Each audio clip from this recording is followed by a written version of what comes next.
Hello, everybody, and welcome back to another chat with Castles, Capes, and Clones. We got Ginger in the house. Hello, Does hello. my it does actually, Ginger.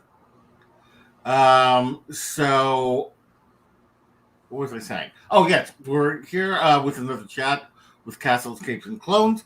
If you are in the audience, please give a shout out. We got a shout out to Cousin Rich. We got Beth in the house. Hey. Hello, hello. And hey to me. Yeah, let us know. Melix are here. Dan and Ben and Danielle. Dan and Danielle. We got them joining us as well. Thank you for joining us. Um, and so we have Vacation Mike is here. Yay! We love Vacation Mike. Mary Beth. Mary Beth, you can also join the conversation. I had the pleasure of meeting Mary Beth at Hey. D23 Expo. And she is the nicest person, the sweetest person. And I'm so glad that I got to meet her. Nice. And all right, so anyway, let's go ahead and get into this. I'm here with my cousin co-pilot as always, Cousin Rich. Hello, hello. How's it going? Going all right. It was been a couple. It's been a couple of days of Been a couple of days. I know. craziness. I was just telling Rich that I could not even sit up yesterday. I was so exhausted. It was Yeah, crazy. I don't know how people went to work the 3 next day. I mean, I days. did have to go to dialysis, so that's kind of work for me. Yeah, luckily I work at home, so Yeah, I just have to meander to my desk. right. Uh, but yeah, 3 days of D23, and on top of that, Oogie Boogie Bash. So it's Yeah. a lot. Junior, this is what this whole episode is going to be about. It's going to be about D23 and everything like that. I did meet Wally. I was very excited. Uh, yeah, cousin Rich and I were hung out when we're down there. And anyway, we're going to talk a little bit about Oogie Boogie Bash and a lot about D23 Expo and all the news that came out of it. Before we do that, let's start off with Oogie Boogie Bash, which is basically the Halloween party at the Disneyland Resort. It's held at Disney California Adventure, for those of you who don't know. And it's a lot of fun. They put all the villains in the trick or treat trails, and you get to see all of them from a distance, but it's a lot of fun. I loved seeing Madame Mim and Ernesto de la Cruz was so awesome. We've got Pete and Allie in the house, and yeah, and who else was there? Bruno was new, and Mother Gothel, she was awesome as well. And they had zombie Captain America. America, and I finally got to meet Agatha. So yeah, I my experience is probably different from Rich's. We didn't really hang out, although I did see Rich and my Yeah. adorable granddaughter, goddaughter, um, goddaughter Cassiana, who's the daughter of Rich's sister Jamie. Yep. And I loved seeing it. Oh, bestie, you're here. Hey. Um, yeah, it was just a lot of fun. But my experience was probably a little bit different, which you can talk about yours after. But I went on an intense character hunt with a couple of friends of mine who I've gone on a lot of trips with. And we are always character hunting. I don't like the term character hunting. I like to say I'm a character enthusiast. Um, but we went character hunting. And yeah, we got to see all the characters, the Sanderson sisters as as Minnie, Daisy, and Clarabelle as the Sanderson sisters. That was a highlight to me. Bruno and all the characters that we had talked about. And saw the parade. I started falling asleep during the parade, so all my video is start off with my camera held, and then it slowly goes down, and that's how Nice. my. Which So I didn't get very good footage of the parade. which parade did you watch? The first one or the second one? Second one. Okay, so this is Yeah. the footage. This is the footage I took of this. It was also the second one. Oh, really? Yeah, we're over by Oh. Little Mermaid ride. Yeah. Oh, Jamie. Oh, that's right. I did read your. You went to the dentist, right? I'm sorry to hear that. Okay, so how was your experience? Um, like the thing about these things, it's 5 hours long, and there's no way to do everything. No, it's not. Like we didn't get a chance to do the Villains Grove this year. We went through most of the treat trails. That's about like it, right? It's like going through everywhere, watching the parade.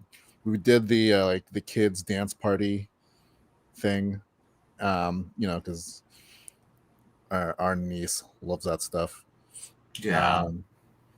But it's just a lot of cool things. It's very much like as it's a very villain centric, I would say. Mm-hmm. But all the treat trails are super awesome. The Those villain. characters, it's like Madame Mim. I think Madame Mim and Ernesto are probably the coolest. Like they felt like them. Yeah.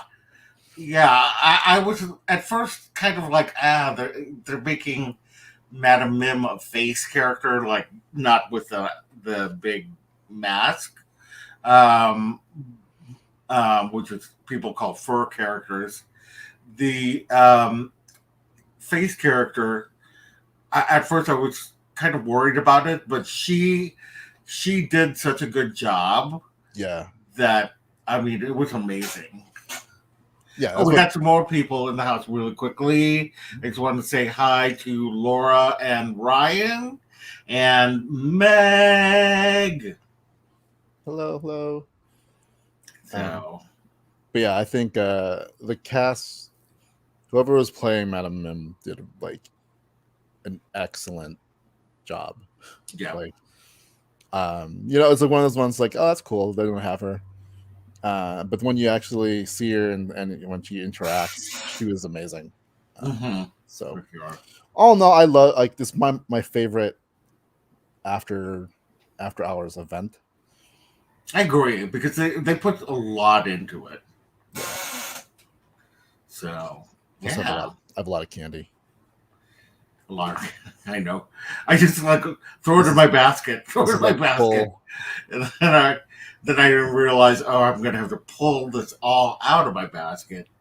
So, anyway. But yeah, good times. Yeah, it was a really good time. All right, let's go to the main event, which is D23 Expo. Let's just talk a little bit about our experiences, and then we'll talk about the news. We'll try to make it as succinct as possible because there was a lot that came out. Rich, why don't you start with your experiences?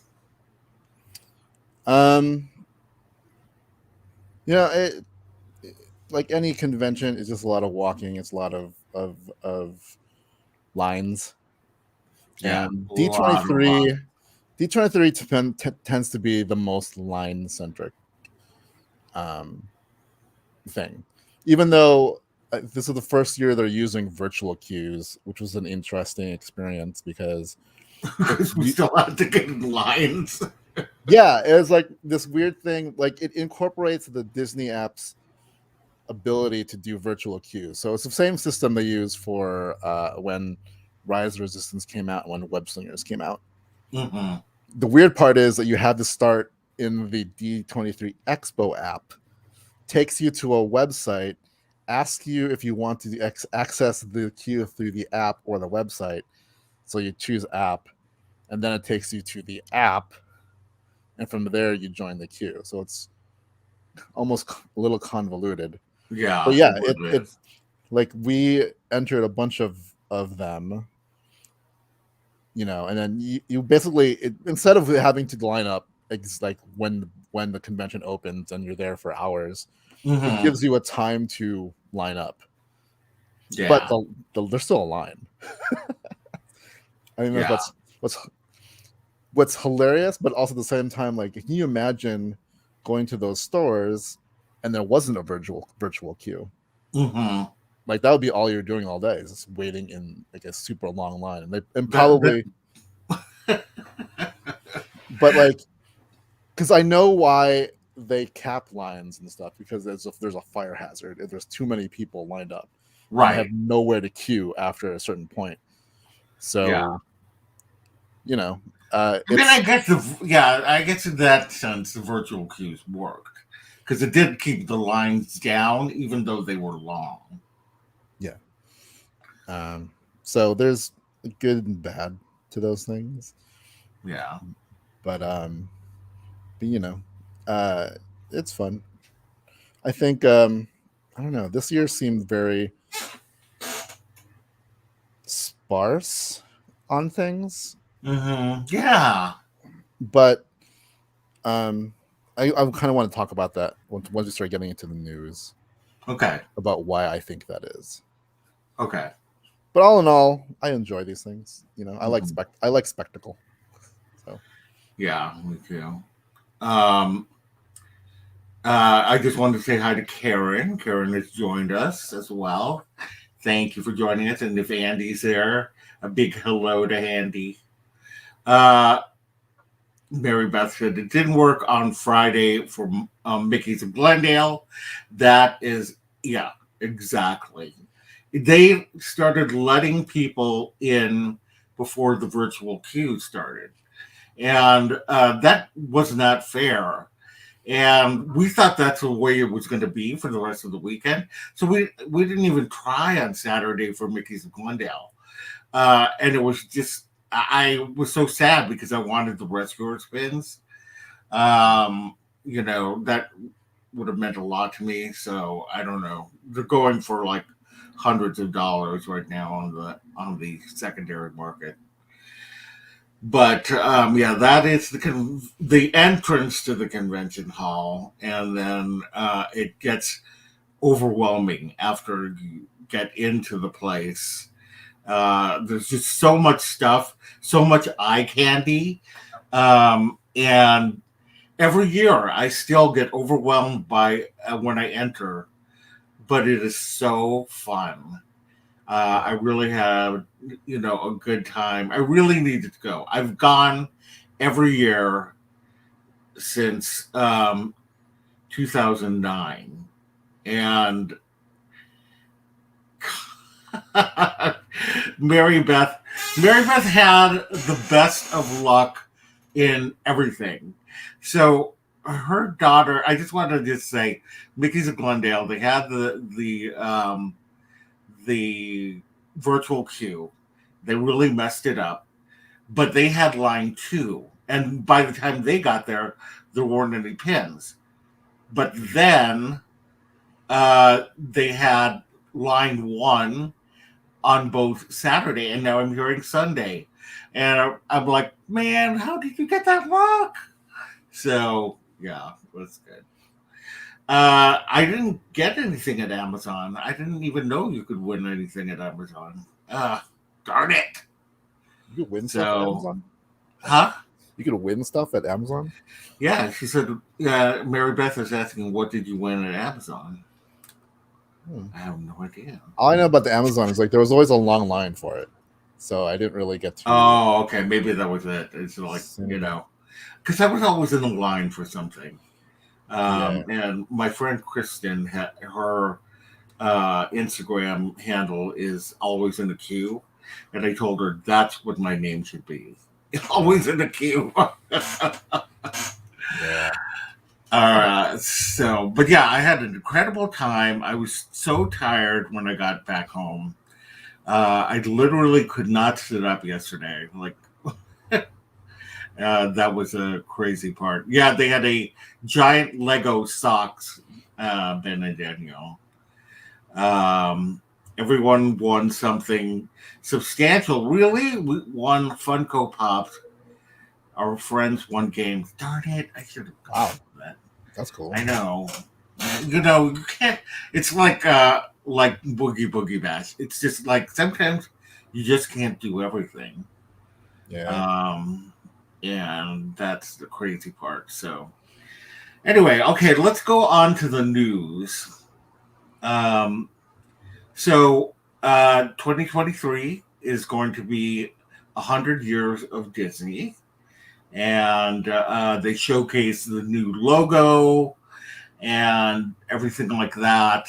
And I'm super excited about it. I mean, to live in a time when we get to see Disney turn 100, it just looks amazing. What do you think? That Disney's 100. Yeah. It's crazy to think that. Yeah. That's 100. And like they didn't really. I mean, there was a whole thing about the 100, like the pavilion, which I didn't get to go into because there was always a long line. But through the parks panel, they say that Disneyland will be the tent pole for the celebration.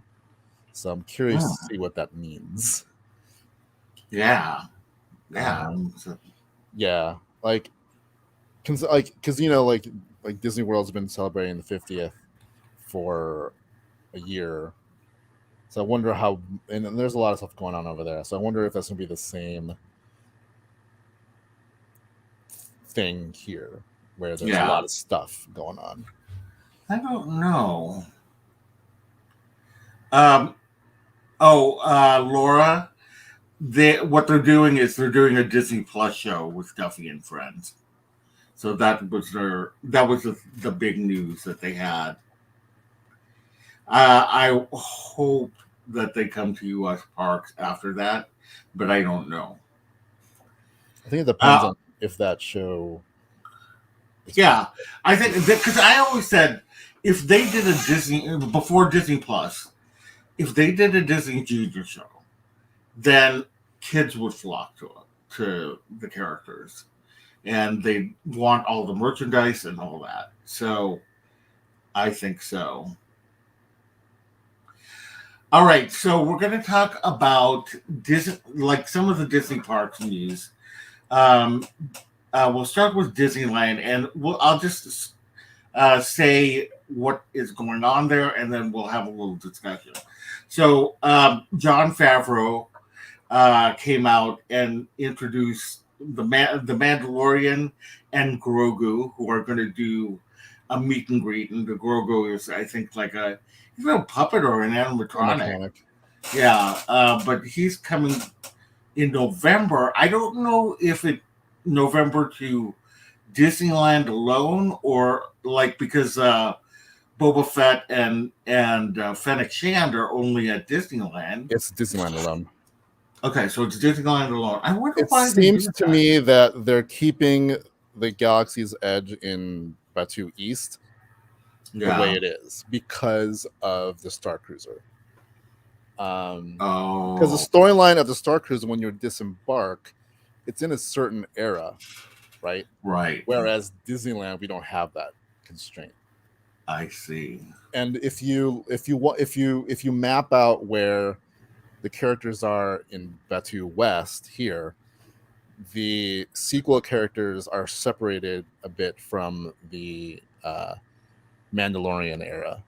Like the Mandalorian, like Boba Fett and Fennec are relegated to the market area, whereas Kylo, Rey, stormtroopers are kind of in the other area, and they never really cross paths. I see. Yeah. I see.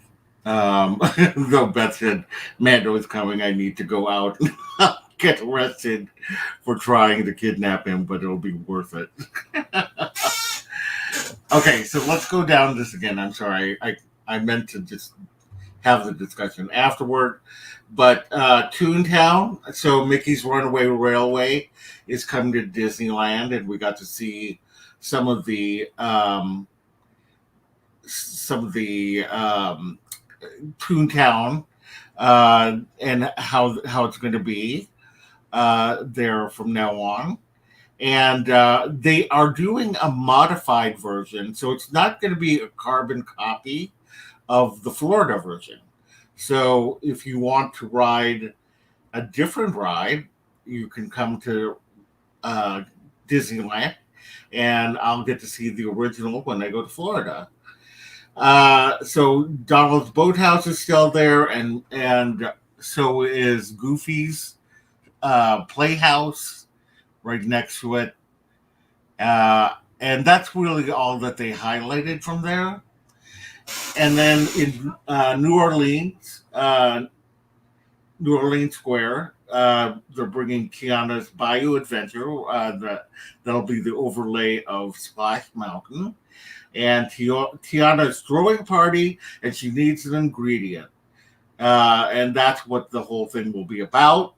It comes in late 2024, and it will be incorporating new technology using mist, and it will have true biomagic, and the original voices will be singing the songs. So they've got all of the voices coming back.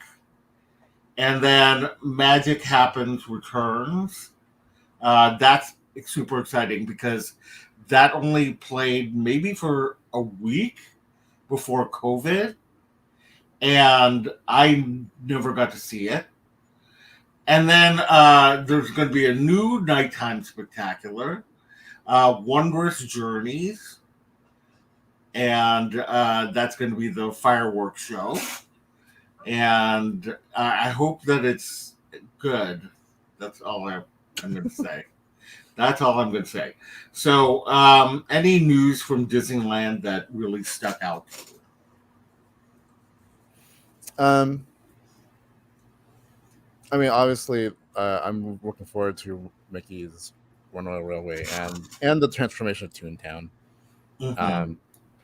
I'm really curious about how that area will become, because now, well, before they closed it down, it was kind of like the area that parents would just kind of let their kids run around and they just park themselves somewhere. Mm-hmm. But there's really not much to do besides the kids run around the fountain. So it looks like there's going to be a lot more tactile activities. Yeah, I think so.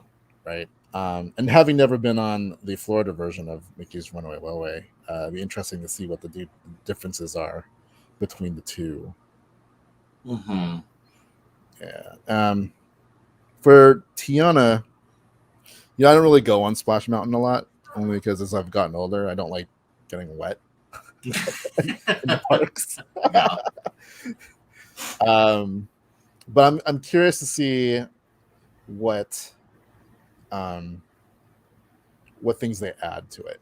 And this is something I wanted to hit on before we went on, but like, with the news coming out, there's a lot of people who kind of complained that wasn't a lot of stuff announced at D23. Mm-hmm. And yeah, but we've also never had a D23 where the world shut down for 2 years. Yeah. I think the sparsity of not just D23, Comic-Con, all those kind of like celebration has to do with there was a 2-year pause in a lot of things going on. Mm-hmm. And it has affected a lot of things because, construction slowed at all places, right? Yeah. I think what happened with a lot of the things is that there was a rethinking of we can't do anything right now, so let's really look at what we're doing to see if we're doing it the right way. And I think it's very apparent in the California Adventure section, which we can go over in a little bit. But for all the stuff that people are like, didn't really announce anything, doesn't seem to be anything new. It seems like there's a lot of just, this is what we want to do. I'm like, yeah, because they haven't been able to do anything for 2 years. So yeah, I get it. Like having a company, like working for a company that's kind of in the same boat, where the last 2 years has been a lot of question marks, and just now we're starting to get into the motions of actually doing stuff right. So I get it. I was super excited when we went to see the Parks and Resorts panel. I mean, I know that a lot of news came out about Disneyland and the Disneyland Resort. Like, there was a lot of it. But they did have a lot of Walt Disney World. I know a lot of people are upset from the international parks, but they never really have a lot of international news. So it's not like this is something different. But I think people were really wanting in Paris to hear about all the construction that's been going on at Walt Disney Studios. And I'm going to be really excited to see when they're finished, because I think it's going to look beautiful. All right, so let's go on to California Adventure. Disney California Adventure. So Kevin Feige came out to introduce some stuff that is going on at Adventure Campus. They were interrupted by Mark Ruffalo, who plays Bruce Banner, the Hulk, to announce that they are bringing out a Hulk meet and greet at next week. I'm like, why did you wait until next week? Now I won't be able to see him until November. But he was massive. Yeah, can you see his size as compared to Kevin Feige and Josh D'Amaro? So he's, I mean, like, I don't know how tall they are. Like, Josh D'Amaro seems tall. Yeah. Or at least to me, because I'm short. But, like, probably around 6. So Hulk looks like about twice his height. Mm-hmm. So we're talking about like a 12-foot character running around. And there's a lot of chatter about like, why is he in the suit, and like it's kind of weird, and he walks kind of awkward. I'm like, yeah, it's a 12-foot costume. I know. It's a 12-foot. I mean, like, what did they expect? I'm like, the Hulk isn't real. Like, we can't have a 12-foot Hulk running around in a realistic. Like, even in the movies, it's all computerized. So it's like, I get it. But, like, the spacesuit is also because, like, the characters in Avengers Campus are, like, what do we call them? Face characters? They're just cast members, right? So it'd be weird to have a character mixed in there that's like some of the other characters, like Mickey Mouse. No, it's just a costume, mouth doesn't move, and all this kind of stuff. Right. And the Hulk that we know from more recent stuff, he talks. It's Mark Ruffalo talking. So in order for a Hulk to interact and talk with people and actually greet them with conversation, and I'm assuming this is going to be kind of like the Stormtroopers and Kylo and Boba Fett, where there's like these pre-programmed tidbits. Yeah. But the mask lets him be able to talk without you going, why is this 12-foot Hulk not moving his lips when he's talking? Right.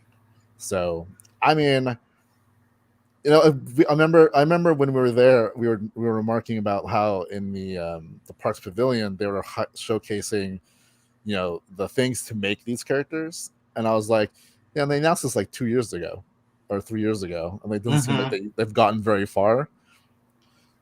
To my surprise, no, they got far. They actually have the character. Because when I was there, I said, will we be seeing a Hulk character soon? And they said, maybe. Right. So, like that kind of nudge, nudge, wink, wink. We can't tell you anything. So it was pretty crazy.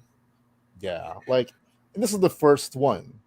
Like, Mm-hmm. it's going to get better as time goes on. So by the time Yeah. they make, there's some more, like, I have speculation of who will meet also later on, but like, if Mm-hmm. they can make this work, I think, like they said, it'll be a limited run. I think it's to test out how this works. I better be able to meet him in November because I will be sad. You know, so I think with this run, they'll tweak it, they'll change things, they'll make it better, and then he'll come out again. Yeah. I mean, we know, like, he's a big part of She-Hulk. They don't have a She. This is the first. This is the first show I think that they haven't had anybody. Mm-hmm. Like, Yeah. when all the other shows came out, there was a character. She-Hulk hasn't come out. Hulk would make sense. Yeah. Because I don't know if you can find a 7-foot woman to play Right. a She-Hulk. Maybe I they mean, can. they could give Who knows? her like elevator shoes or something like that. or at least Jen in Yeah. tattered lawyer wear. But I think this is a good first step, and it looks awesome. Yeah, I think so too. Yeah. All right, so there's going to be a new Avengers ride. This is going to be different from the original concept. They, when they got into the Multiverse Saga, which is this saga that is been happening in phase 4, 5, and 6. I think are going to be the Multiverse Saga.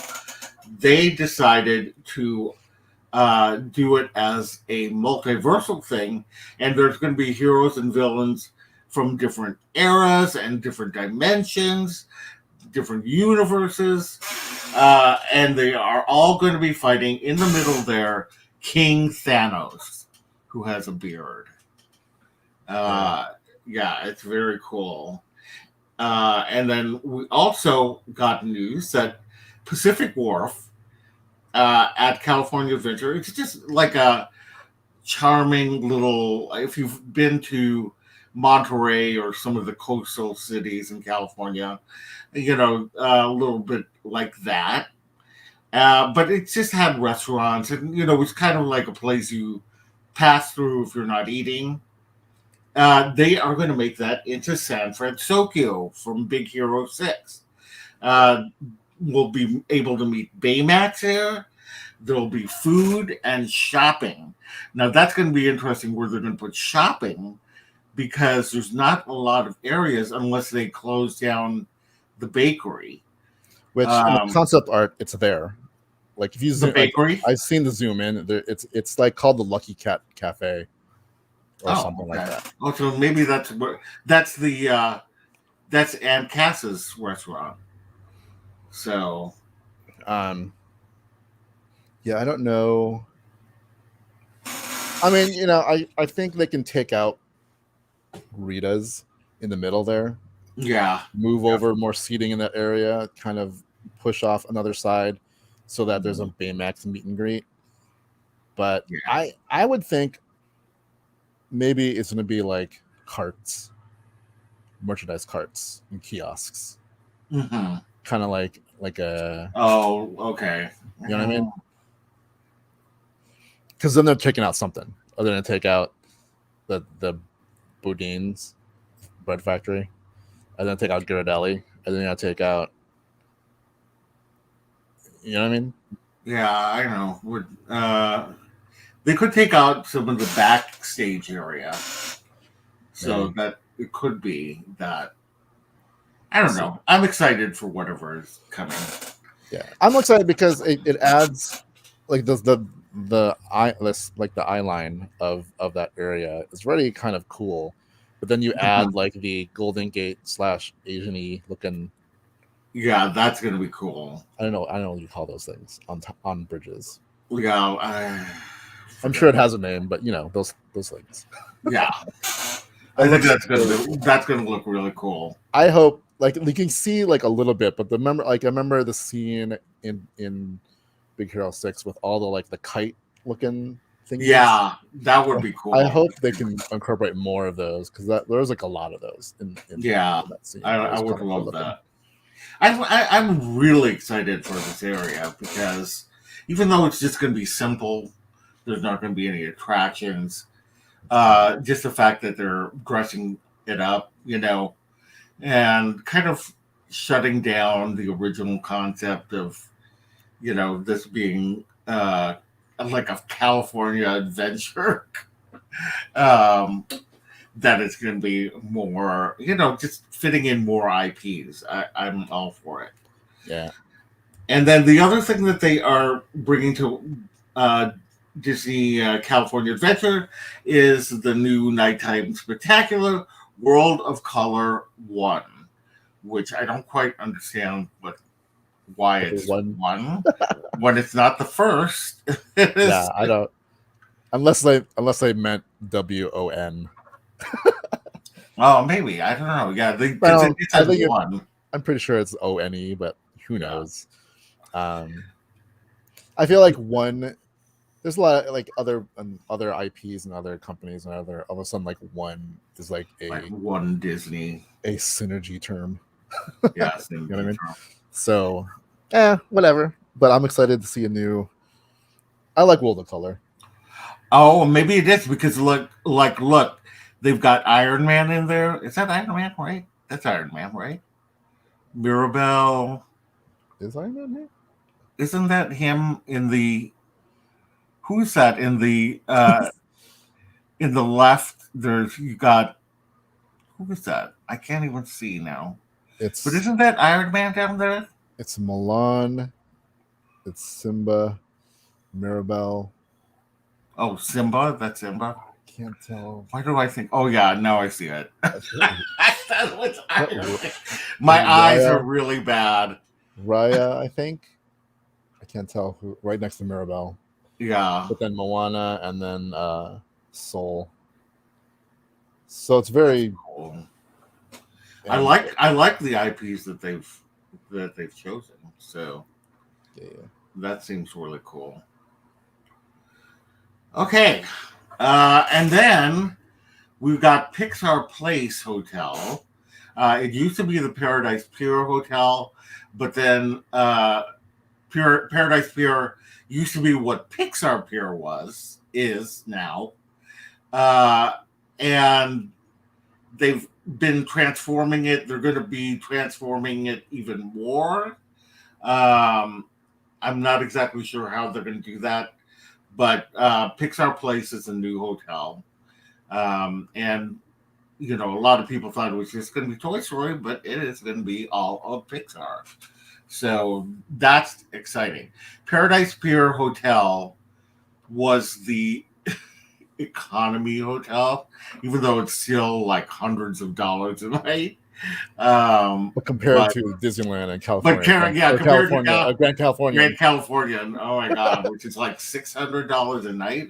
It's very expensive. Sometimes it can be $1,000 a night. A very nice place, though. Yeah, it's a very nice place. And then in downtown Disney, they are adding Din Tai Fung, which is a soup dumpling restaurant, and they are so good. I haven't been to Din Tai Fung yet, but I have had soup dumplings, and they are delicious. And I hear that Din Tai Fung is like the master of the soup dumplings. So I cannot wait for it. I know my sister cannot wait for it. And then here we have Portos. Portos is a famous Cuban bakery in Southern California. It started in Glendale, and then it has a lot of different franchises now around Southern California, and they are opening one up at downtown Disney. I could not be more excited. So yeah, those are the updates to downtown Disney. You excited about any of this? To go back to California Adventure. Yeah. The whole Avengers thing. Yes. So I wanted to point out, this is one of the things I was talking about where the Paws I think changed things, because this was the original concept for that ride. Yes. Right. And it was very, from what I remember, they were talking about it years ago, was that you were on, again, you're still on an adventure helping the Avengers do something. But I think they said it was very Wakanda centric at that point. Right. Also, at the point, Chadwick was still with us. And, you know, I think that whole that changes, the story had to change because of it. I think they had to figure out what to do with it. And then the whole multiverse saga was going on at the same time. And I think that's what happened. So then it changed to what the multiverse thing is. Yeah, which I think is going to be excellent. But what's interesting is about this is that you have the live action heroes, you have the comic looking heroes, and you also have the animated characters. Yeah, like the animated Spider-Man in the lower left. Yeah, that's the Hulk. The lower left middle, I should say. The Hydra stompers there from What If. Yeah, Agent Captain Carter, and I was trying to see who else was in there that wasn't part of the regular universe. We see She-Hulk in there, and so I think, you know, I think what this ride is going to be, this is a speculation because we don't know, but it's supposed to be the e-ticket ride of the Avengers section. So it's supposed to be better than Web Slingers, which is, you know, interactive thing, similar to like kind of like Toy Story, like mechanically, but you're going through these different scenes and whatever. I think this is going to be, it's still, I think, simulator-esque, because if you can tell, you're in a car, four people in a row, and there's at least 3 rows, so you're in a car, so it's not like a coaster. But you know what I would love it to be? Like that Spider-Man ride at Universal, but better. Yeah, that's what I was thinking. It's going to be, I know there's going to be interactive properties to it, so there's something you'll be interacting with. Yeah. And I think they'll incorporate kind of like the Guardians has, you know, a kind of randomness to it. I think they might do that with this ride too, where you don't know which characters will help you. You'll be helping. It could be, like I said, any character from anywhere, any when, right?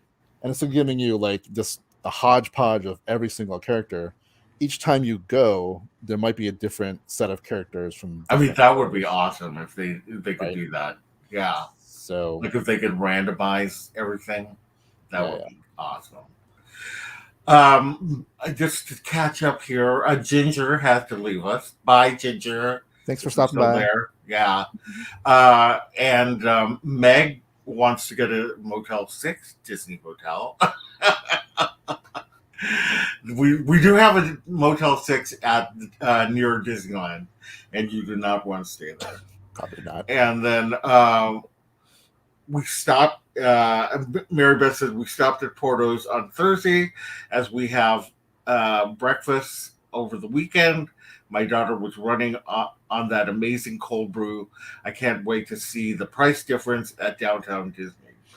Yes. Portos. Yes. It's funny because there is a Portos in Buena Park, which is the next town over. But I think when you're in the Disney resort ecosystem, yeah, you want to. I think this would be an excellent breakfast. Oh my god! Yes. Because right now you really only have what is that called? La Brea Bakery in downtown Disney. But like the selection at Portos is ridiculous. Plus, they also have, it's not just a bakery, but they also have hot foods. Like I like going there for their Cubano sandwiches. Yeah, the Cubano. We went there one time for Cubanos. It's amazing. Yeah. What's funny is that I don't know if you ran into this, but after the panel, because when they announced this, we were Laura and I were at the panel. And they gave out a lot of stuff on that panel. Yeah, that was amazing. But they gave us a box of Portos treats, and I was carrying it around with me, and I kept getting stopped by people like, "Oh my god, is there a Portos here?" I'm like, no, but there will be.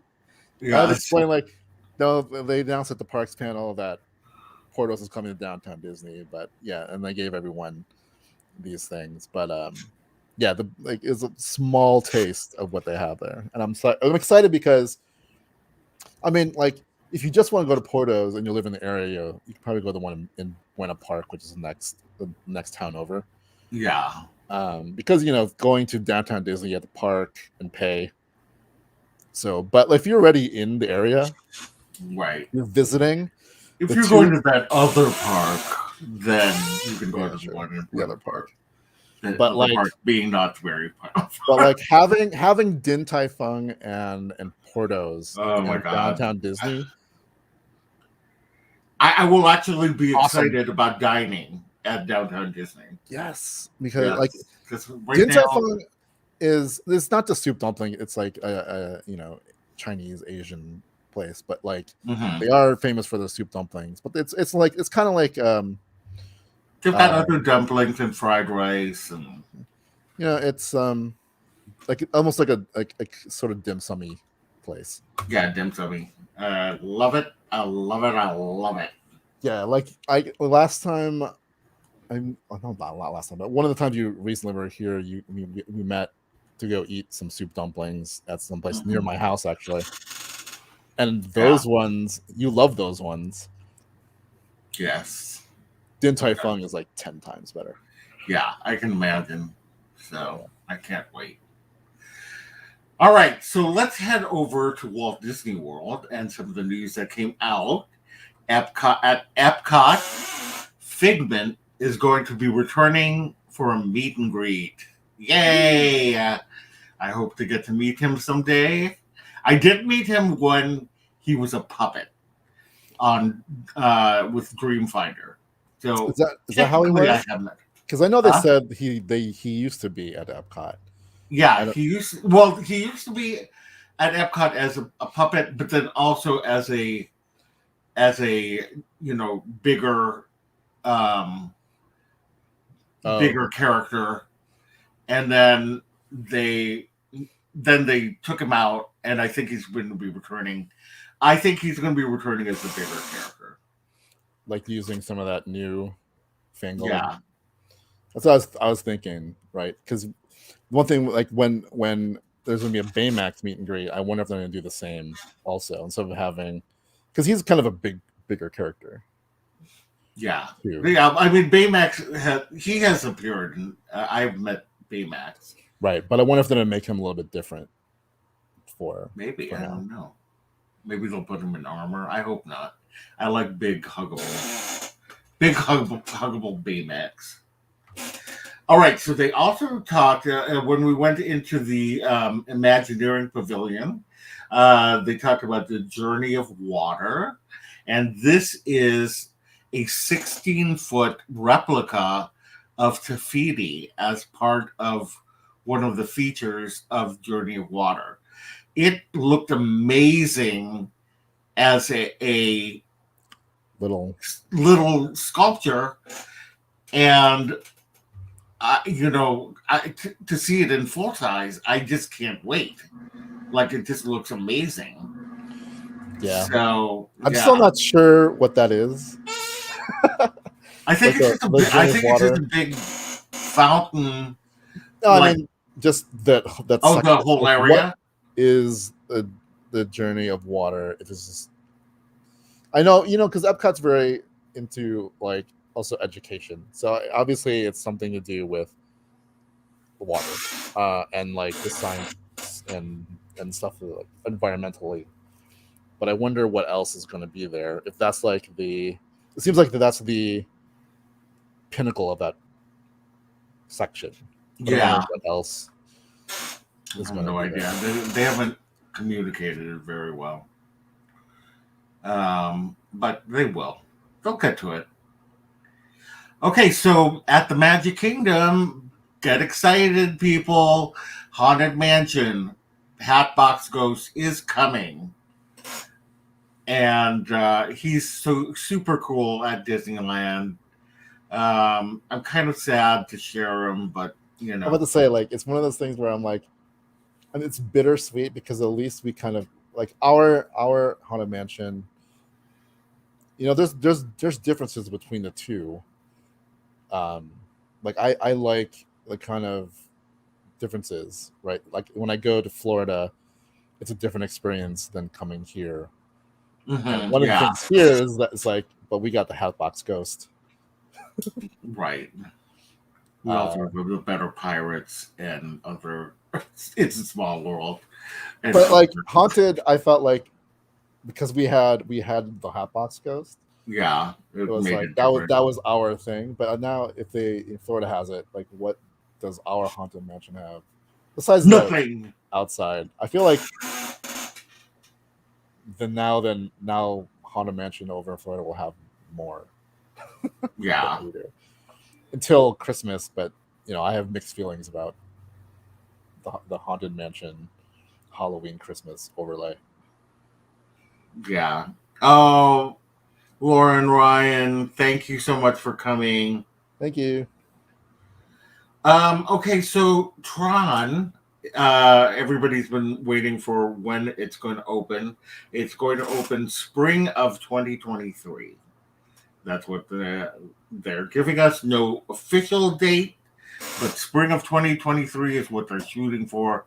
And they acknowledge the fact that this thing has been worked on for many, many years. I think And it was like yeah, 2017 they announced it. yes. So, Um, like even given the pandemic, mhm. it's still a very long time that they worked on this.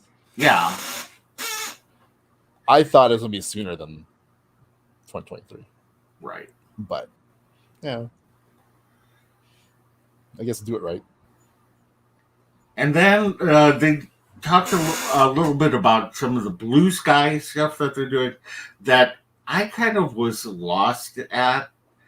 What? Um, well, I didn't really understand, like, are these concepts that they are actually going to have come into fruition or just ideas?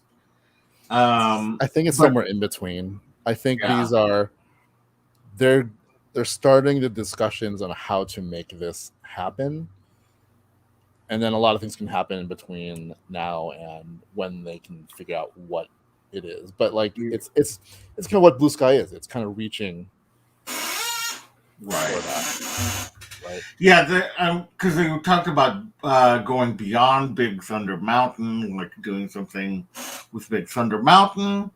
Could it be Encanto? Could it be Coco? Or could it be villains? So that's interesting. Which It's one not would you want? is I mean, like what they were looking at was if you look at the map, like there's a area they can just build, and this is what I think it's going to be. It's all of it, like Big Thunder Mountains in the foreground, and then it's almost like there's going to be three Three different new areas? areas, Hmm. right? Because then if you look at this concept art, you're going through that area behind um, Big Thunder, and then eventually to the left, you're going into what looks like I think the Cocoa Village, Yeah. and then off in the distance, that's where the villains area would be, and then to the right is Encanto. Casita. And they're talking about what intrigued me is like they're talking about when in the Cocoa area, if there's an attraction where you can ride on the I forget what you call them, like when the animals that are like the panther things flying around Yeah, yeah. like that, or in the Kanto, like you get to go into Casita and then you get to experience your own door, Oh, that would be cool. right? And then villains is villains. They didn't really say what else could be there, but like you know, I think that'd be kind of cool to have like their own version of Nocturne Alley from Universal Hollywood or Universal Florida, like the kind of evilly seedy part. Meg says, I need a villains park with an Izuma roller coaster, Hades dark ride down the river Styx, escape from Maleficent ride. Disney, hire me. I I feel would. like you've been thinking about this for a while. I mean, villains have been a big like it's like Oh, it's the like a concept's been for super a hit. while, right? So I can see it. I would love. I like a coaster. Like, Mm-hmm. like some coasters go under. It'd be awesome if you're flying, dragons and Maleficent, and then you go down into where Hades is and all those kind of things. I think it would be Yeah. ripe for a really cool themed coaster, right? A thrill ride in a villains area. I'm with you. I'm with you with Mm-hmm. all of it. Let's do that. Let's have it made. Bob! All right, and over at Animal Kingdom, they're doing some Blue Sky with Dino Land. They talked about maybe making it Zootopia, where you have a journey through the different districts, and you get to see some new places and characters. When we get to Shanghai, we'll talk about Clawhauser. But he could make an appearance here if they so choose to make this Zootopia. They also talked about Moana. I'm going to say if you have a Moana area at Epcot, then let's go ahead and do Zootopia. I mean, I would be all for it. I mean, I feel like so again, it wasn't like either or; it was both. Oh, it was both. The thing about Moana and Epcot, it was really just Journey of Water, Moana Right. theme. They're talking about an attraction where you're going into the deeps of the ocean. Maybe Maybe they're gonna have a little the shiny crab and stuff. like a Traveling manta. through all that kind of stuff. So I think they're talking more of an area for an attraction more than what Epcot is. Okay. But either way, I mean, I'm all for all of it. they both kind of fit. Zootopia definitely fits, I think, to the Animal Kingdom. Yeah. I mean, if they made Moana like an aquarium kind of thing where they had the mantas and different kind of things, I think that would be really nice. Yeah. So, okay, so then I'm just going to go quickly through the international parks. We have Shanghai, which is going to have Zootopia and cutting edge technology. And they showed us a little bit of the Clawhauser meet and greet or whatever. He's kind of like a big, giant, I don't know. Was he an animatronic? Is he a thing? He's animatronic. And yeah. So they said he's who greets you when you go to that attraction.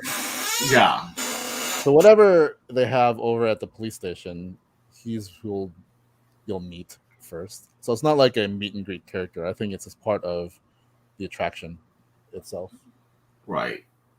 Meg, I would think that they are going to do an overlay over Dinosaur because I think that people like the ride, but I think that, like Indiana Jones at Disneyland is the same ride system, but Indiana Jones looks so much cooler because of the theming.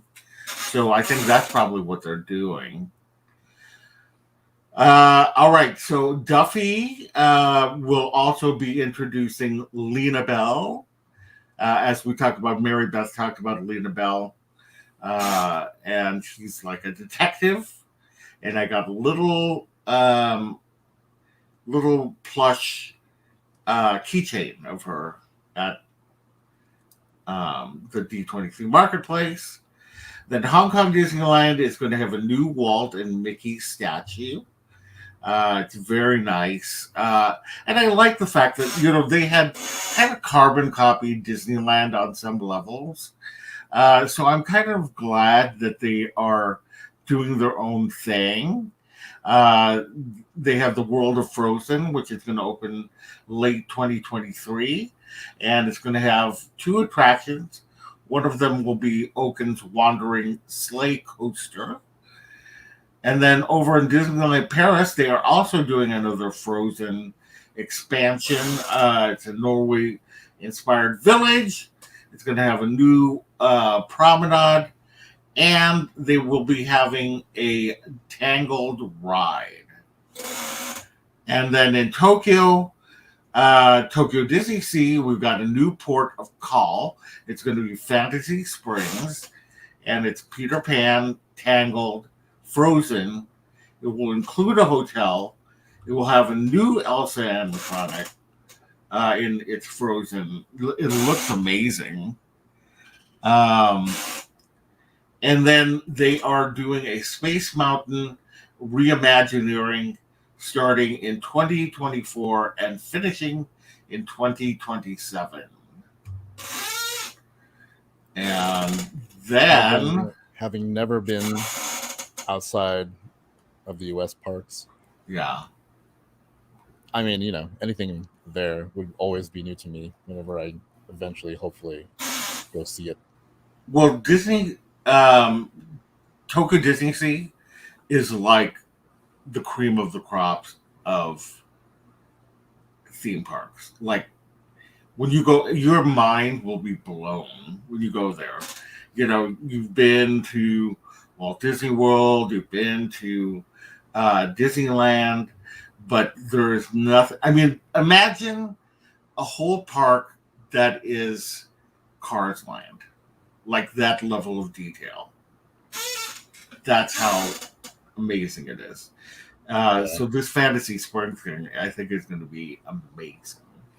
Yeah, I mean, if there's any, definitely Tokyo and Shanghai, I want to go to. Yeah. If I had to choose, but I want to go to all of them. Yeah. Everything, I mean, even in Hong Kong is the smallest of the parks, right. But I love, first of all, it has one of my favorite attractions, Mystic Manor, and the cast members are so nice there, and the food is delicious. One of these days. Yeah. All right, so Disney Cruise Line, there's going to be a new ship, the Disney Treasure, and I can't remember when they said that is coming, but it's going to be Aladdin themed. Yeah, I don't remember what they said. Yeah, and then, huh? I don't know. I don't even know if they did say it. Yeah, they did. I remember they said. Then they have Disney Wonder is going to be going to Australia and New Zealand and the South Pacific, Fiji, and Samoa. Now I got to have that on my bucket list because I would love to cruise the South Pacific. I'm totally into Polynesian culture. This would be such a cool thing. Yeah. And then they have Lighthouse Point on, I don't know how to pronounce this, Eleuthera? Something like that? Yeah. Yeah, I don't even know where that is, but cool. It's basically another, what's the other island? That's Disney? Castaway Cay. Yeah, so it's another like that. Oh, yeah, they introduced this last year. The last D23 Expo. Yeah. 2019. Yeah. All right, so let's go ahead and move to the Disney movies section, starting off with live action. I'm just going to say all of these, and then if you want to jump in, just do it. So there's Disenchanted. It had a new trailer, and it looks really cute. It's got Maya Rudolph in it, and all the returning cast. And then we got Peter Pan and Wendy. Alexander Molinoy is going to be Peter. Ever Anderson is Wendy. Jude Law is Captain Hook. And Lissa Wapanata is Tiger Lily. So that's very cool. And this will be more focused on Wendy, and explores Peter and Hook's past, and that it will be on Disney Plus. And then in the theaters is The Haunted Mansion. It will have The Bride and Hatbox Ghost, The Hitchhiking Ghost, The Dueling Ghost. Jamie Lee Curtis is going to be Madame Leota. And hold on. Jared Leto is the Hatbox Ghost. And then we got Mufasa, the Lion King. It's going to be a prequel to the Lion King, obviously. What? I know. And then The Little Mermaid had its first teaser trailer, and we got to see and hear Halle Bailey as Ariel, and I thought that she did a good job. I mean, I didn't even think that they needed to make her a redhead, but they did, and that's fine with me. But I think that they obviously modernized her voice, which was, but that's that's what the kids are here for. Yeah. All right, and then A Muppet Christmas Carol 30th anniversary. Rich went to the panel, and When Love Is Gone is going to be added back to the HD 4K version on Disney Plus, and I cannot wait. And it's in December. I don't even know why they removed that. I'll tell you why. Okay. They removed it. So Jeffrey Katzenberger, during a test screening, saw 4 kids leave during the song. So he wanted it out, and they took it out.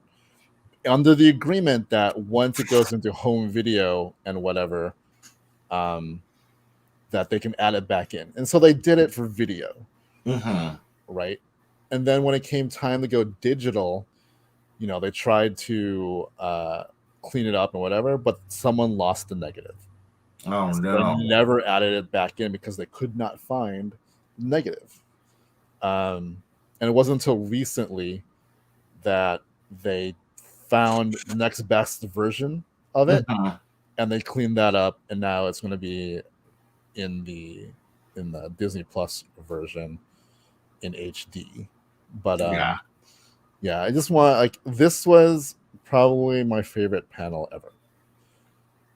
Oh, I can imagine. I mean, I really wanted to go to it, but I was in a line. There's something about the Muppets.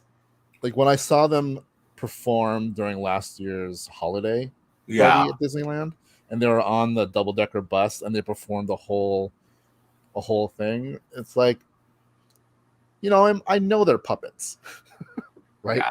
But I don't. When you see them moving, walking, and talking, it's Kermit, it's Miss Piggy, it's Fozzie. Yeah, you don't, because I went to a panel one time where they had, they had them on their laps, I could see the person moving their mouth while doing the Muppeteering, and you still your mind still goes to, well, that's Miss Piggy up there. Yeah, it's amazing what they can do. And here's so. Jump back on the song, when they're telling that story, and then obviously the thing about what Disney does during their convention is they have production value. All their panels, all their presentations are like mini theatrical presentations, whereas most Comic-Cons and stuff are just just bring out some character, some people have a moderator ask awkward questions. Disney goes out and really gives you a show, and they brought out Jodie Benson, the voice of Ariel, to sing the song. But before she started, she goes, "I feel your pain because Jeffrey Katzenberger also wanted to cut a song from The Little Mermaid, because a kid dropped popcorn during the song, and that song would have been part of your world. Yeah, I mean, it's amazing what they wanted to cut and not cut. I mean, like, I've been doing the from 0 to 60 series, and it's just interesting doing the research on it, and it was like crazy. Oh, so Mary Beth, you got to see the panel as well. That's cool, right? Like Nina also, like, as a moderator, awesome. Like, one of the best, I think, moderators I've seen in a panel. And I like one. And then I saw Brian Henson, right? Not only that's Brian, but I think to me, like, the moment I was like, oh my god, I'm glad I'm here, is I got to see Paul Williams. Oh, I know, the songwriter of my childhood. Yeah, who wrote my favorite song ever, Rainbow Connection. That's my favorite song of all time. Yeah. And he's I would love just a panel on him and him telling stories. But yeah, it was a great that would be. I would love to see that panel. Yeah, it was great. All right, so in television news, we've got Muppets Mayhem, which is an all-new comedy series that follows the Electric Mayhem band on an epic music-filled journey to record their first ever studio album. I cannot wait for this because they're my favorites. The Dr. Teeth and the Electric Mayhem. Yeah, they're my favorite Muppets outside of Miss Piggy. Yeah, so they had me at Electric. Yeah. And then American Born Chinese, it tells the story of Jin Wang, an average teenager juggling his high school social life with his home life. When he meets a new student on the first day of the school year, even more worlds collide as Jin is unwittingly untangled in a battle of Chinese mythological gods. And it's based on a graphic novel. Yeah. And it's really good. If you get a chance to read it, it's really good. But they got, I mean, this has Michelle Yeoh in it. It's got what's her name? Data. No idea. Huh? I have no idea. The guy who plays Data and Short Round.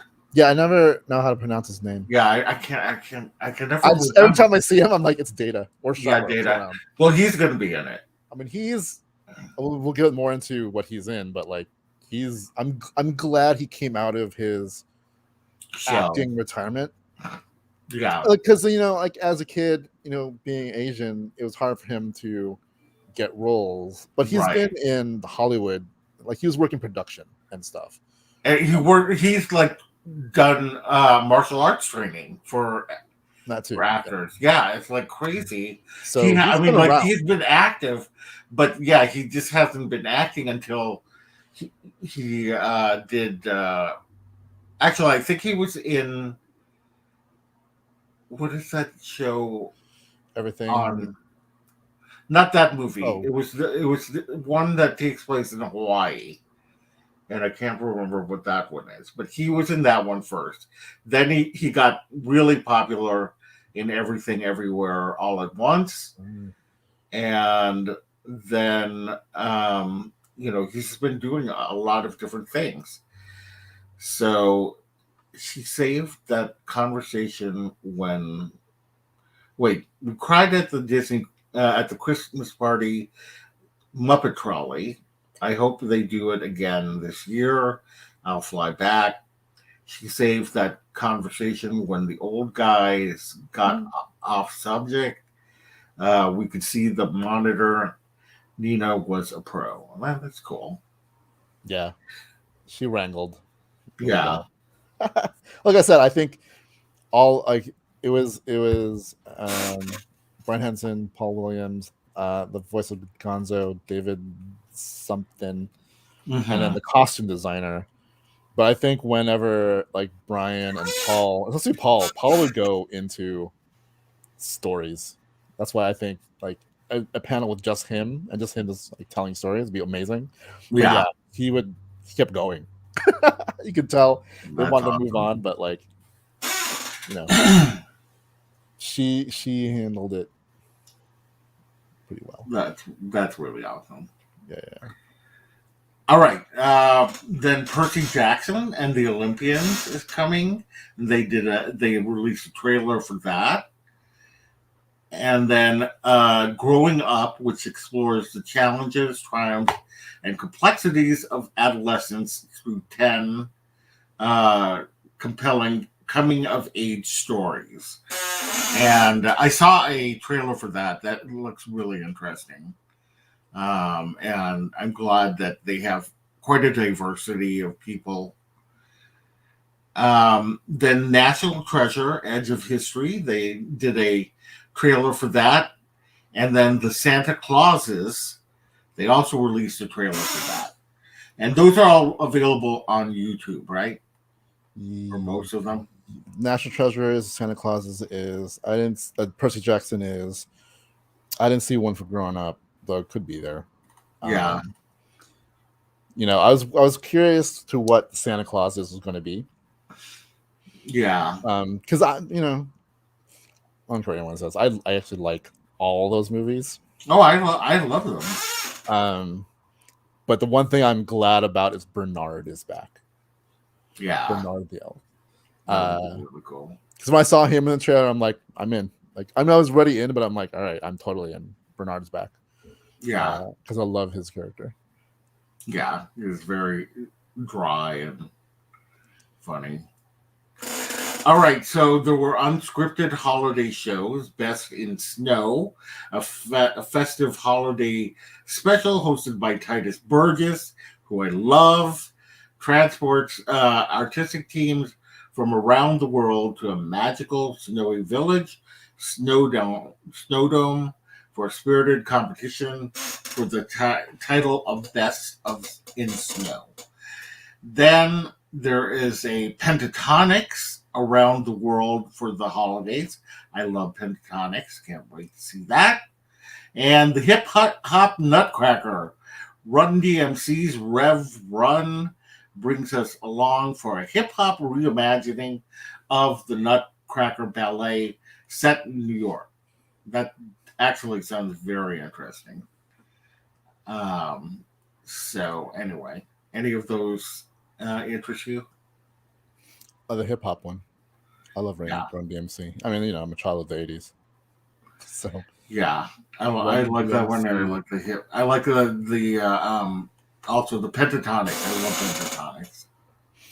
Yeah, I'm not sure what the Best in Snow what's their. It sounds like it's some kind of competition thing. Competition, yeah. Are they building things?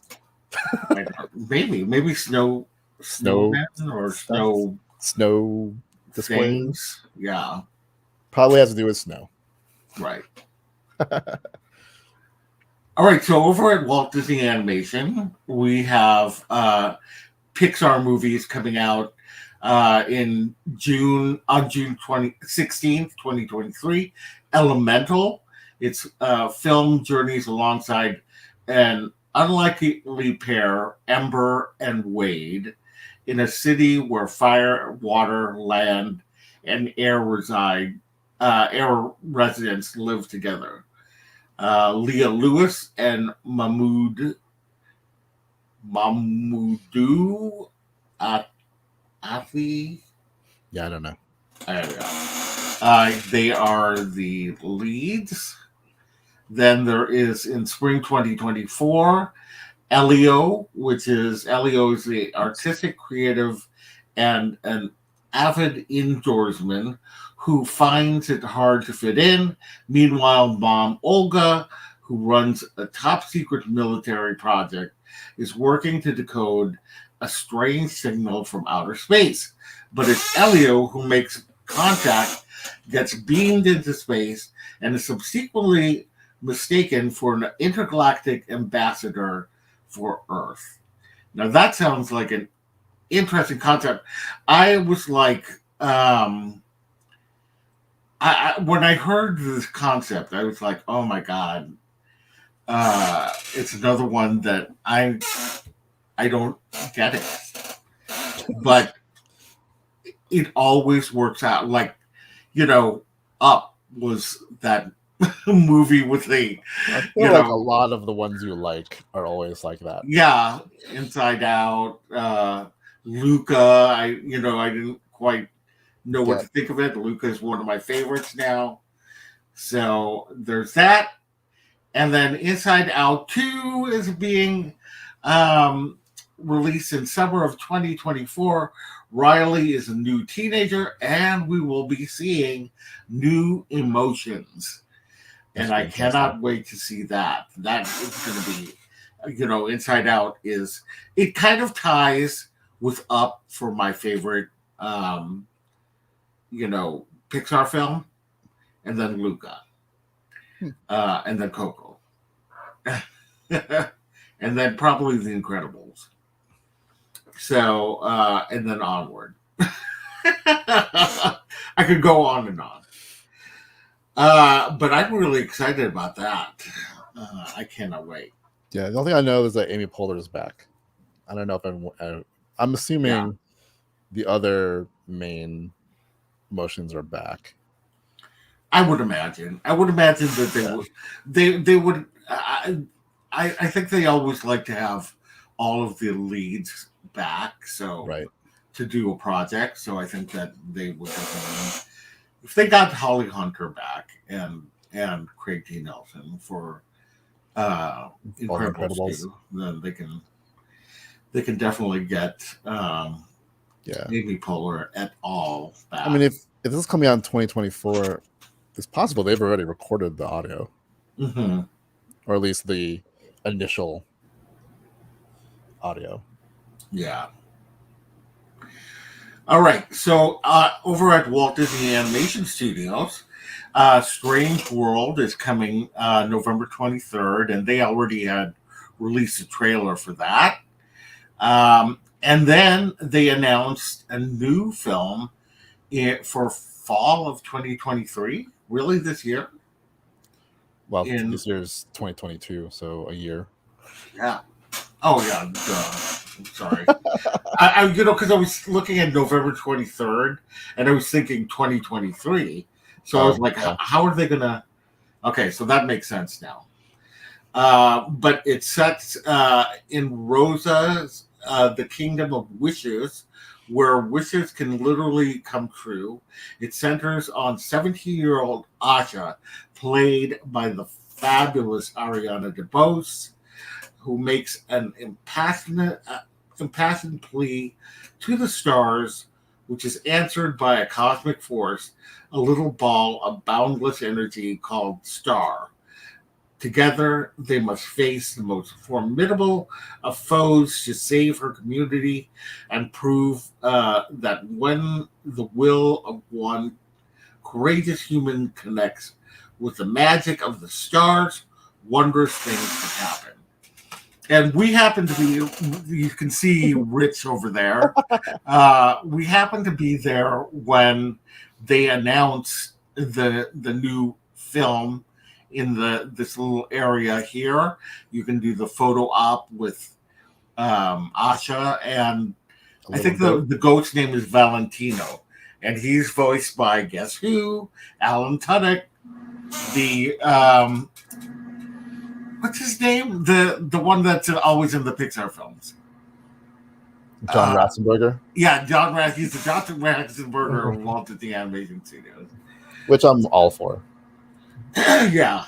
So it looks really cute, and I can't wait. And it will be neat if they follow Ariana DeBose's ethnicity and make her kind of Afro-Latina. I think that is very cool. I mean, she kind of looks. Yeah, she does look like she's Afro-Latina. So. And can we just appreciate the use of goats lately in Disney stuff, from Thor to Wish. Yes. Goats. Goats are the goats. All right. Now, in television and Disney Plus, Win or Lose is a Pixar long form series, follows the Pickles, a co-ed middle school softball team in the week leading up to their championship game. Each episode takes place that same week, highlighting the perspective of a different main character, players, their parents, the umpire, each reflected in a unique visual style. That sounds really cool. I really like that. I really like that concept a lot. So that'll be interesting to see. Yeah. Zootopia Plus. I had tickets to the panel, but it also took place when Oogie Boogie Bash was starting, so I didn't want to mess around with that. So, but it's an anthology of short stories revolving around the characters of Zootopia. Here's another one that sounds really cool, but it's called Iwaju, and it's all new original long form series created in collaboration with the Pan African comic book entertainment company Kugali, and it will stream in 2023. And it's supposed to be about like an Afro-futuristic um, rendering of Lagos, Nigeria. So I don't quite know what the story is about, but it seems really cool. And then Marvel's Moon Girl and Devil Dinosaur, they had a trailer for that. And it's based on Marvel's hit comic book, which follows the adventures of 13-year-old super genius Lunella Lafayette and her 10-ton Tyrannosaurus Rex Devil Dinosaur. And yeah, she's got like a really niche following.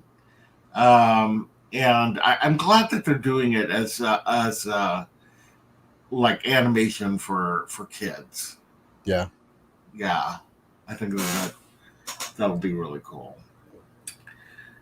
Okay, let's move on to Lucasfilm. Nope. What? The Nope. Oh yeah. Okay, so Lucasfilm, they released the final Andor trailer. They released the Mandalorian trailer. They talked about Ahsoka, Skeleton Crew, and they confirmed that what's his name?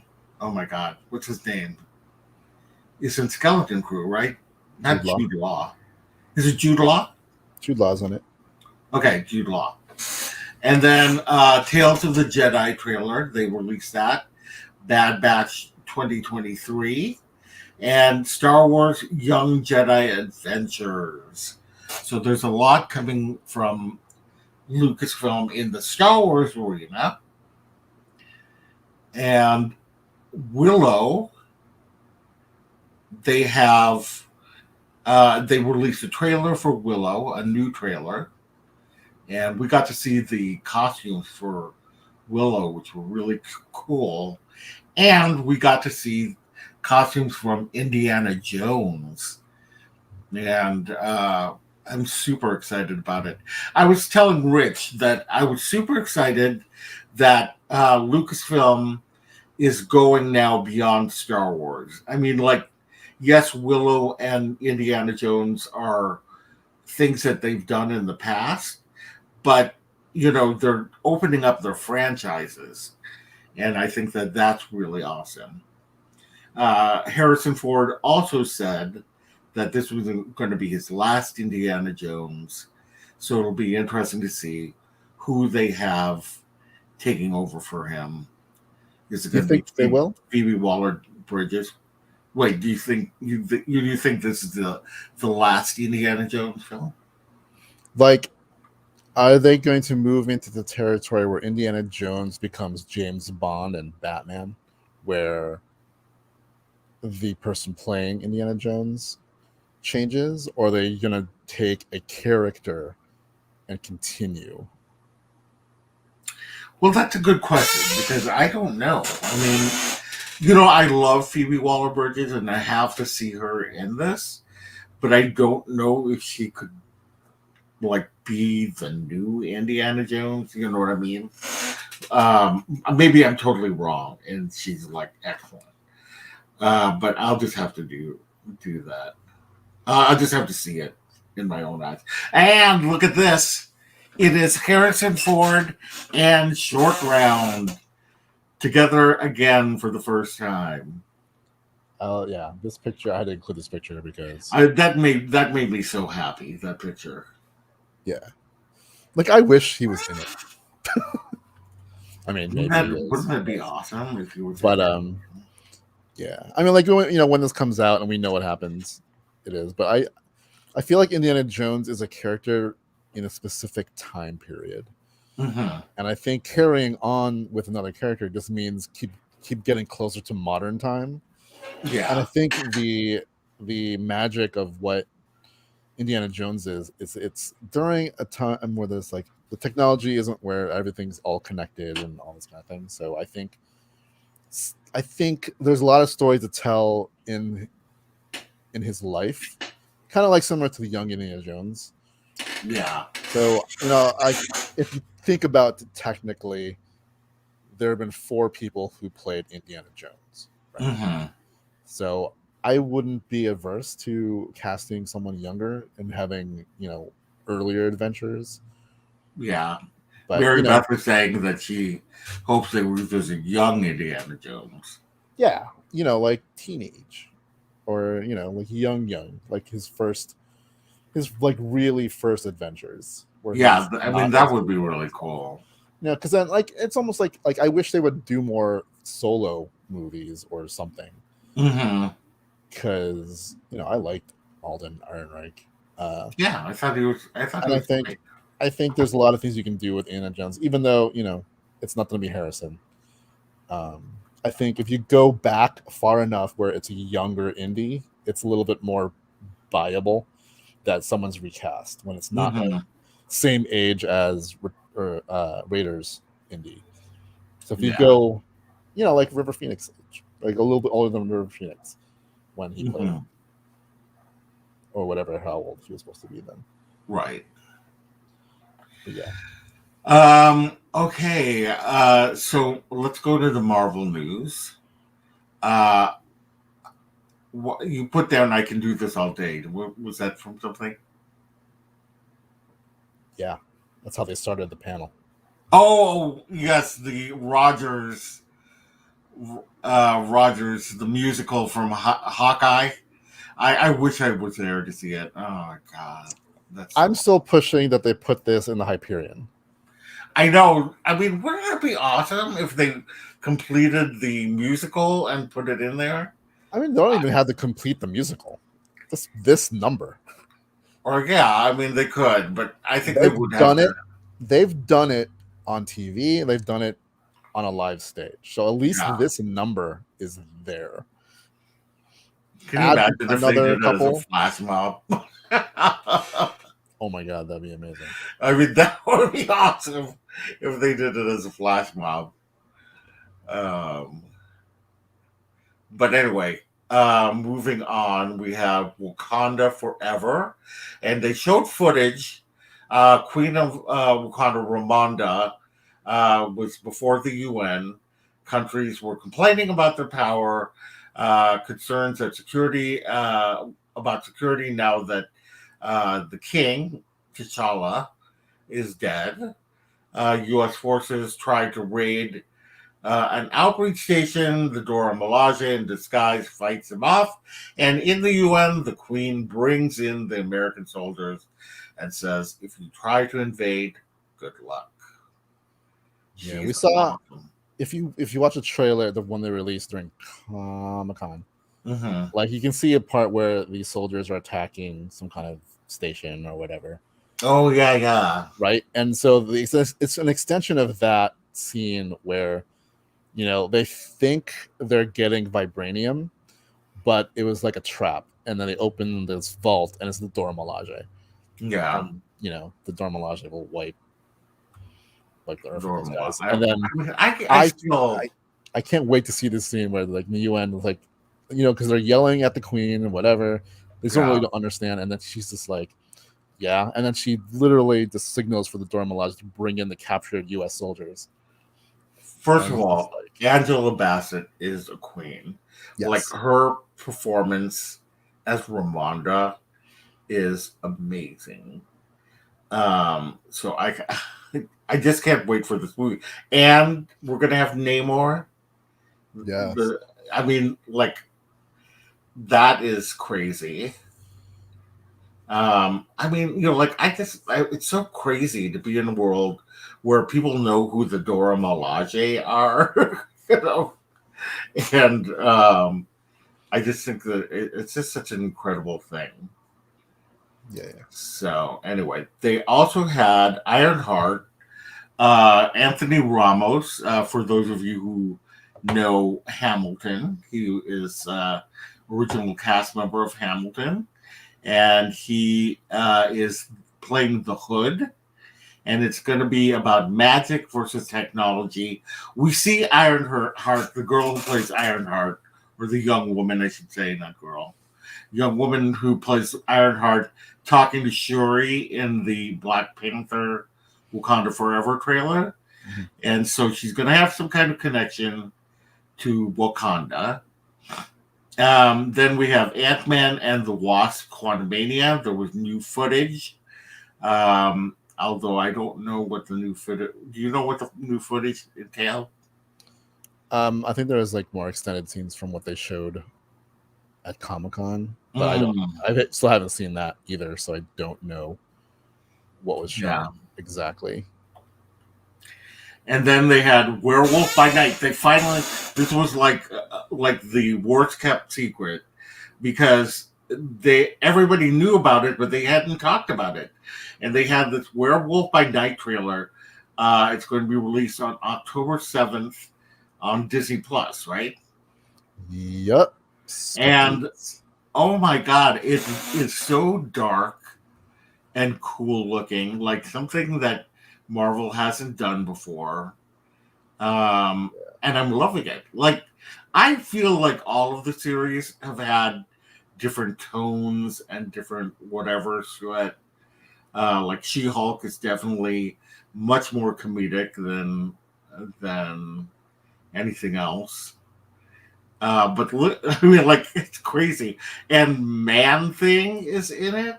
Yeah. Again, another thing that I never thought would come to the screens, or that would be, become something that people would know.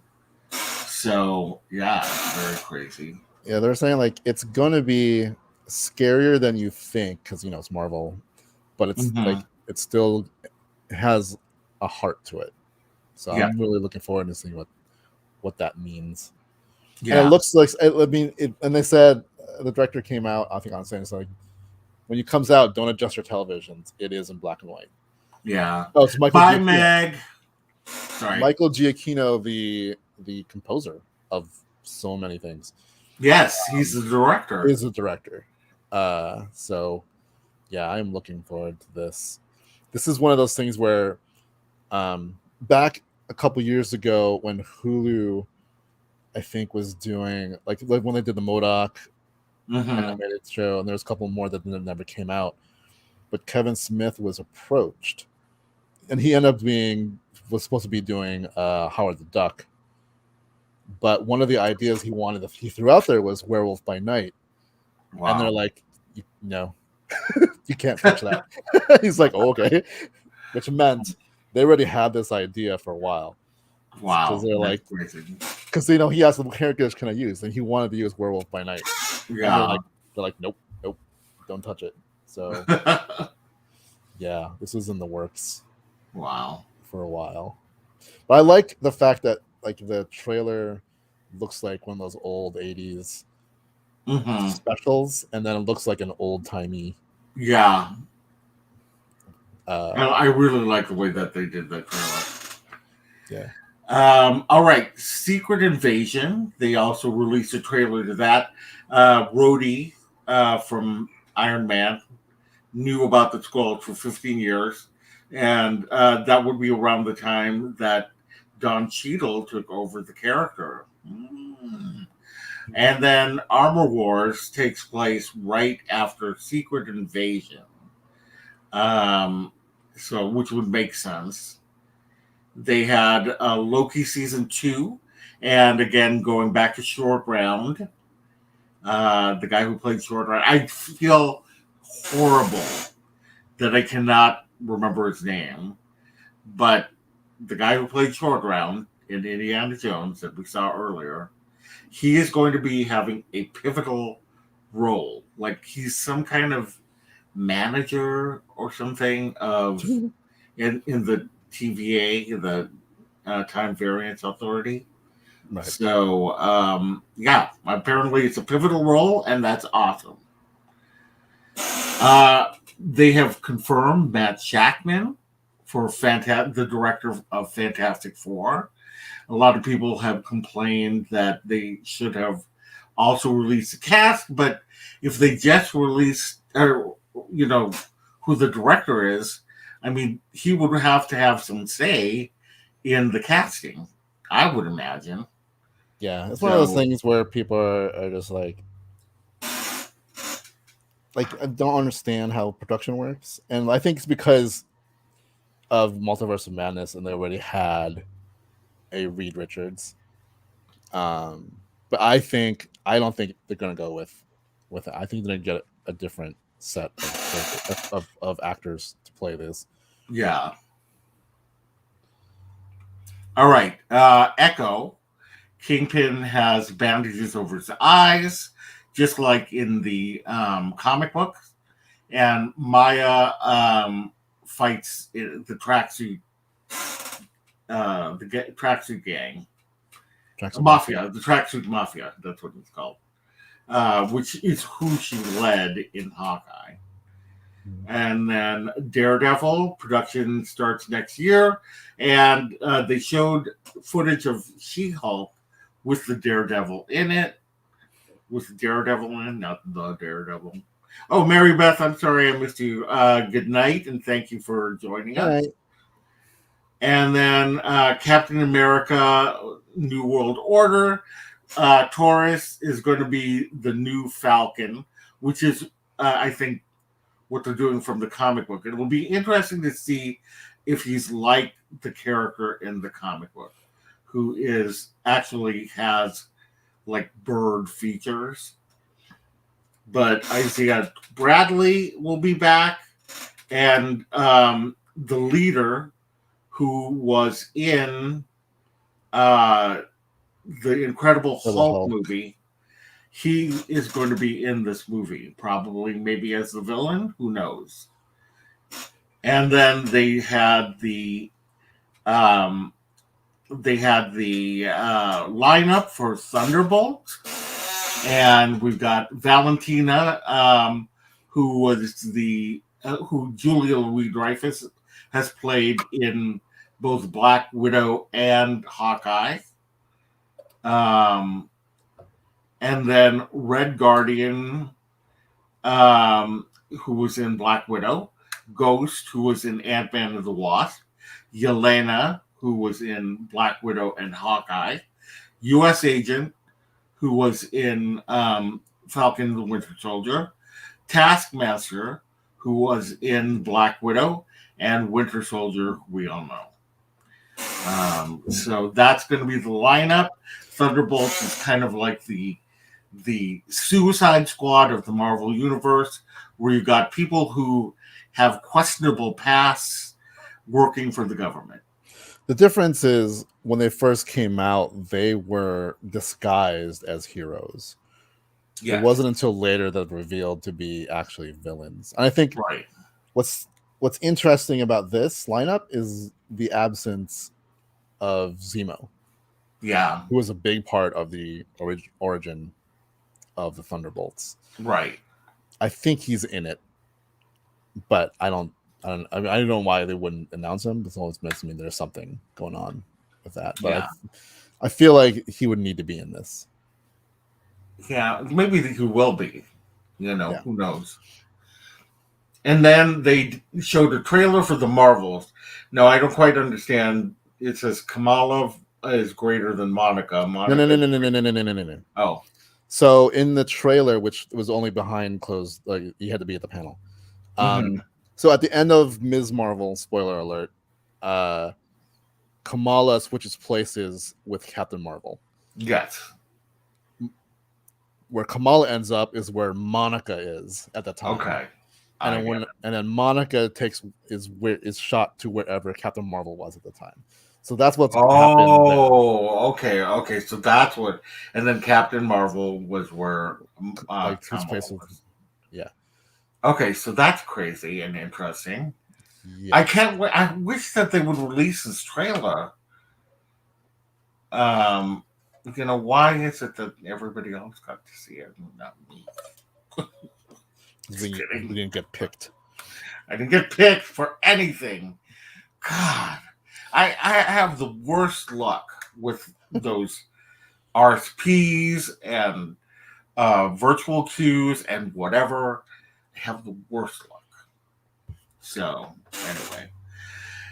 And the last piece of news we have is that 20th Century Avatar is going to be released in IMAX, right? Yeah. And did they say anything else about Avatar? Not that I saw. Yeah. I mean, it was the last thing. They wanted to throw that in there for the panel. Yeah. What's funny about these panels are, if you looked at the schedule, a lot of these panels were like, it'll be an hour long. I think this was almost 3 hours long. Yeah, that's what everybody's saying. Same thing with like the animation ones. This was supposed to be an hour and a half, and it being like almost 3 hours. Yeah. So, yeah, because remember I said, boy, this is a little, because I kept looking at the news. I'm like, this is a long panel because they keep coming out with news. Yeah, it's so weird, but like, yeah, like, again, people complained about like not enough stuff. Like they didn't show. There's no mention of the mutants. There was no anything about the acolytes. They didn't show the footage from Guardians of the Galaxy and stuff like that. And it's like, as much as D23 is huge, it's never been for Lucasfilm and Marvel the showcase convention. Comic-Con celebration, and then I think New York Comic-Con, which is coming in a couple weeks. Yeah, I mean, they have to kind of do their things in drips and drabs. Otherwise, they won't have any content for any of the... Yeah. And I think the X-Men, I think the mutants won't be officially announced until... Because there's still a little bit of legal stuff with Fox and the rights.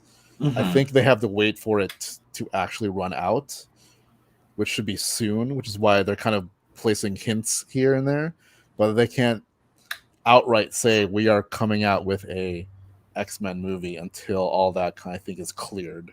Yeah. Right. It's kind of messy. Like, that's why like Hulk is such a weird character rights wise. Like, they can include him in a lot of things, but I think and that's another thing. People are like, are we gonna get, because due to some things that happen in She-Hulk, there's speculation that Hulk's finally going to get his own movie again, but that's still wrapped up with Universal, and I think at some point that ends, and that's when they can move forward with it, because we know that there's something going on with Hulk. So it's just a waiting game. But yeah, definitely. I mean, like, this is a lot of stuff. Oh yeah, I mean, we're almost at 2 hours, and we went through this quickly for us. Yeah. We went through it quickly for us. Almost like one of these things we could have talked way longer. Yeah, we could have talked for like a long time. So, of the news that came out, what was your favorite thing? Like, what is the thing that you're most excited for? Out of everything? Yeah. Oh my god. Yeah, just out of everything. Like, what is the thing you're most excited for? I really want to see what they do with California Adventure. Yeah, that's the same with me.